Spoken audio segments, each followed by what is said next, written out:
तक आपने देखा किस तरह से हिटलर ने पूरे जर्मनी में अपना कब्जा जमा लिया था और वो अपने जर्मन एम्पायर के सपने को पूरा करने के लिए निकल पड़ता है।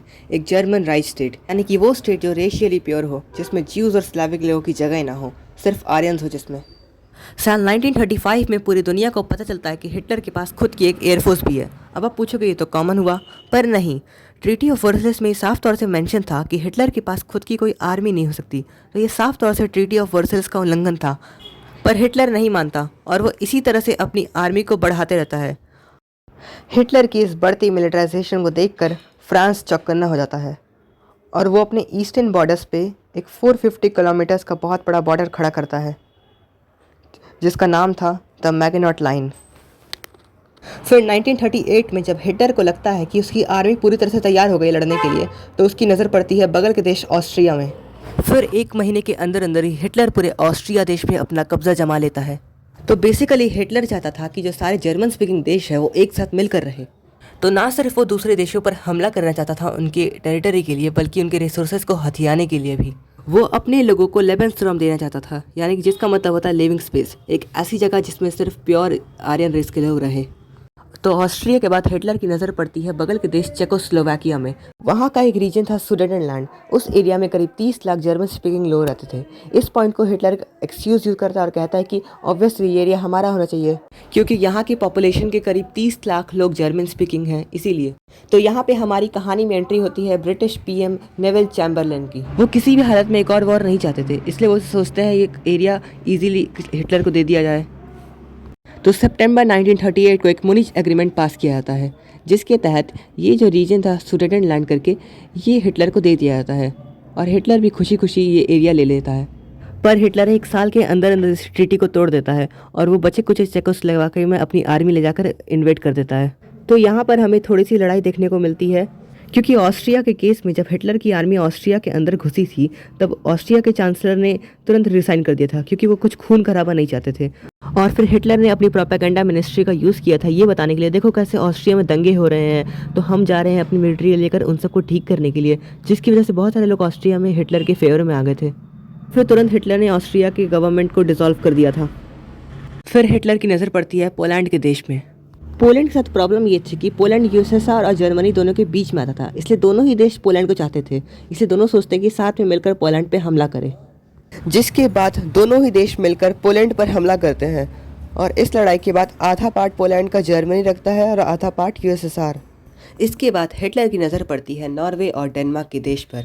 9 अप्रैल 1940 को हिटलर अपनी ब्लिट्जक्रीग स्ट्रैटेजी का इस्तेमाल करता है नॉर्वे और डेनमार्क पर इन्वेड करने के लिए। दोनों बहुत ही छोटे देश थे, कहाँ से कम्पीट कर पाते जर्मन आर्मी के अगेंस्ट।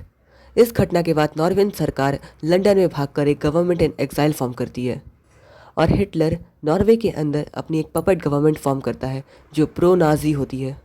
इसके बाद ब्रिटिश पीएम नेविल चैम्बरलेन अपने पद से इस्तीफ़ा दे देते हैं।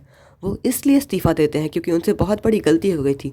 गलती यही कि वो अपने आसपास के इतने सारे देशों को बचा नहीं सके नाजी इन्वेजन से। इनके बाद 10 मई 1940 को नेक्स्ट पीएम बनते हैं विंस्टन चर्चिल। इनके बारे में मैं आपको अगले वीडियो में बताऊंगा कि ये कितना बुरा आदमी था।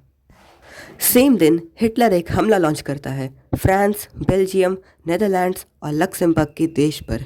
ये एक ऑल आउट वॉर था। सबको लग रहा था हिटलर अब रुकने वाला नहीं है। अब मैंने पहले ही बताया था कि किस तरह से फ्रांस ने हिटलर के इन्वेजन से के डर के कारण पहले से एक मैग्नेट लाइन बना ली थी। अब फ्रांसीसी सोल्जर्स इस लाइन के पास जाकर खड़े हो जाते हैं। बेल्जियम और लक्समबर्ग के बॉर्डर्स पर एलाइड फोर्सेस खड़ी थी इन देशों को बचाने के लिए। हिटलर अपनी ट्रेडमार्क ब्लिट्जक्रीग स्ट्रैटेजी का इस्तेमाल करता है।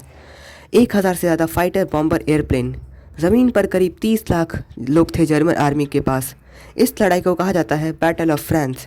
ट्रुप्स को 3 पार्ट्स में डिवाइड किया जाता है, ए, बी और सी। बी का काम था नीदरलैंड्स पे हमला बोलना और फिर बेल्जियम में जाकर एलाइड फोर्सेस से लड़ना। सी का काम था कि वो जाकर मैग्नेट लाइन पर हमला बोले। और अब पूछोगे ग्रुप ए का क्या काम था? एक्चुअली ग्रुप ए का काम ही तो मास्टर प्लान था। ग्रुप सी का हमला तो बस एक दिखावा था। दिखावा इसलिए था ताकि डिस्ट्रैक्शन हो सके और ग्रुप ए अपना मास्टर प्लान कर सके। फ्रांस के अंदर एंटर करना आर्डेनेस फॉरेस्ट के थ्रू।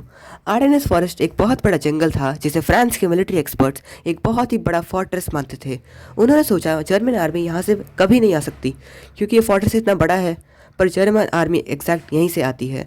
40,000 से ज़्यादा मिलिट्री व्हीकल्स का यूज़ करते हुए ग्रुप ए यहाँ से घुसता है। 15 मई 1940 को ये सेडान को कैप्चर कर लेते हैं और उसके बाद ये नॉर्थ में ट्रैवल करते हैं। जो ब्रिटिश आर्मी और फ्रेंच आर्मी के सोल्जर्स लड़ रहे थे ग्रुप बी के साथ, उन्हें बहुत बड़ा झटका लगता है कि इतनी बड़ी फोर्स कहाँ से आ गई पीछे से। उन्हें 3 दिशाओं से घेर लिया जाता है और नाजी आर्मी के द्वारा। भागने का बस एक ही रास्ता बचता है, समुद्र की ओर, डंकर्क के पोर्ट के पास। यहाँ से ये भागने का प्लान बनाते हैं। इन सोल्जर्स को रेस्क्यू करना बहुत ही ज़रूरी था क्योंकि यहाँ करीब 40 लाख सोल्जर्स थे। अगर ये सोल्जर्स मारे गए तो यह बहुत बड़ा झटका होगा फ्रांस और इंग्लैंड जैसे देशों के लिए, और शायद वो अपने देश हमेशा के लिए हार भी जाए। तो आखिरकार ऑपरेशन डायनामो के तहत British royal forces in soldiers को कवर करती है ताकि इन्हें रेस्क्यू किया जा सके, और कुछ लोकल फिशरमैन भी अपनी बोट्स लेकर आ जाते हैं इनकी मदद करने के लिए। तो आखिरकार करीब 30 लाख से ज़्यादा सोल्जर्स को रेस्क्यू कर लिया जाता है। ये अब तक का दुनिया का सबसे बड़ा रेस्क्यू मिशन होता है। तो आखिर में फ्रांस सरेंडर कर देता है जब इटली के डिक्टेटर मुसोलिनी और हिटलर साथ में मिलकर फ्रांस पर हमला करते हैं, और इनकी जोड़ी को कहा जाता है पैक्ट ऑफ स्टील। तो अब तक हिटलर ने पूरे यूरोप में अपना कब्जा जमा लिया था। सभी देश हिटलर से हार गए थे, जैसे कि Austria, Poland, Denmark, Norway, Belgium, Luxembourg, Netherlands और फ्रांस। तो अब तक यूरोप में सिर्फ 3 ही देश बचते हैं, हिटलर का नाजी जर्मनी, यूएसएसआर और ब्रिटेन। यूएसएसआर के साथ हिटलर की ट्रीटी साइन थी तो उसे डरने की जरूरत नहीं थी, तो बस ब्रिटेन ही इकलौता देश बचता है। वर्ल्ड वॉर 1 में अमेरिका को बहुत नुकसान हुआ था, तो इसलिए अमेरिका ने सोच लिया था यूरोप में कुछ भी हो हमें कोई मतलब नहीं। इसीलिए अमेरिका ने अब तक अपने हाथ पीछे कर रखे थे। अगर अब लड़ाई को रोक दिया जाए तो हिटलर इस लड़ाई को जीत चुका है, उसके पास एक बहुत बड़ा अपर हैंड है इस लड़ाई में। तो ऐसा कैसे होता है कि सीन पलटता है और हिटलर की इतनी बड़ी सेना हारती है, और ब्रिटेन कैसे हरा पाता है हिटलर को? We shall fight on the landing grounds. We shall fight in the fields and in the streets. We shall fight in the hills. We shall never surrender. इस कहानी की हम बात करेंगे अगले वीडियो में, यानी कि पार्ट 3 में।